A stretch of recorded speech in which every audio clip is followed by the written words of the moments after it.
옛날 옛적 한 아름다운 마을에 콩쥐라는 소녀가 살고 있었습니다. 콩쥐는 착하고 예쁜 소녀였지만 어머니가 일찍 돌아가셔서 아버지와 함께 살고 있었습니다.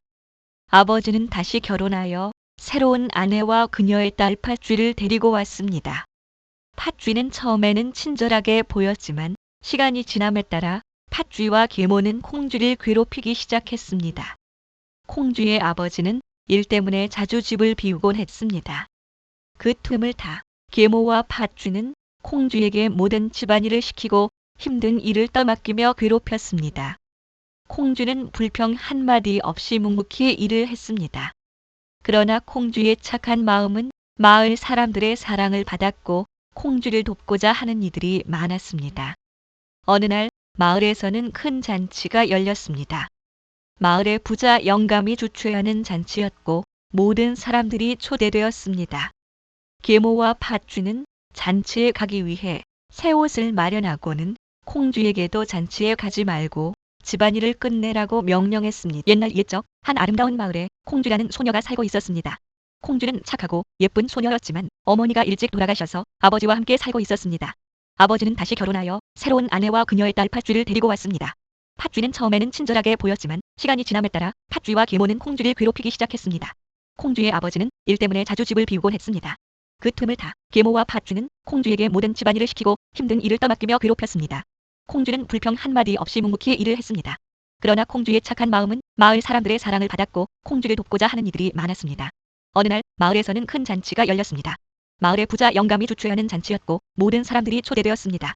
계모와 팥쥐는 잔치에 가기 위해 새 옷을 마련하고는 콩쥐에게는 잔치에 가지 말고 집안일을 끝내라고 명령했습니다.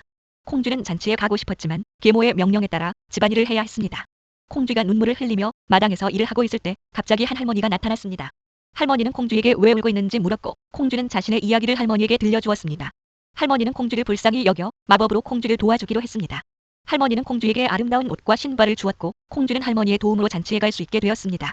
콩쥐는 잔치에 도착하자 옛날 옛적 한 아름다운 마을에 콩쥐라는 소녀가 살고 있었습니다. 콩쥐는 착하고 예쁜 소녀였지만 어머니가 일찍 돌아가셔서 아버지와 함께 살고 있었습니다. 아버지는 다시 결혼하여 새로운 아내와 그녀의 딸 팥쥐를 데리고 왔습니다. 팥쥐는 처음에는 친절하게 보였지만 시간이 지남에 따라 팥쥐와 계모는 콩쥐를 괴롭히기 시작했습니다. 콩쥐의 아버지는 일 때문에 자주 집을 비우곤 했습니다. 그 틈을 타 계모와 팥쥐는 콩쥐에게 모든 집안일을 시키고 힘든 일을 떠맡기며 괴롭혔습니다. 콩쥐는 불평 한마디 없이 묵묵히 일을 했습니다. 그러나 콩쥐의 착한 마음은 마을 사람들의 사랑을 받았고 콩쥐를 돕고자 하는 이들이 많았습니다. 어느 날 마을에서는 큰 잔치가 열렸습니다. 마을의 부자 영감이 주최하는 잔치였고 모든 사람들이 초대되었습니다. 계모와 팥쥐는 잔치에 가기 위해 새 옷을 마련하고는 콩쥐에게는 잔치에 가지 말고 집안일을 끝내라고 명령했습니다. 콩쥐는 잔치에 가고 싶었지만 계모의 명령에 따라 집안일을 해야 했습니다. 콩쥐가 눈물을 흘리며 마당에서 일을 하고 있을 때 갑자기 한 할머니가 나타났습니다. 할머니는 콩쥐에게 왜 울고 있는지 물었고 콩쥐는 자신의 이야기를 할머니에게 들려주었습니다. 할머니는 콩쥐를 불쌍히 여겨 마법으로 콩쥐를 도와주기로 했습니다.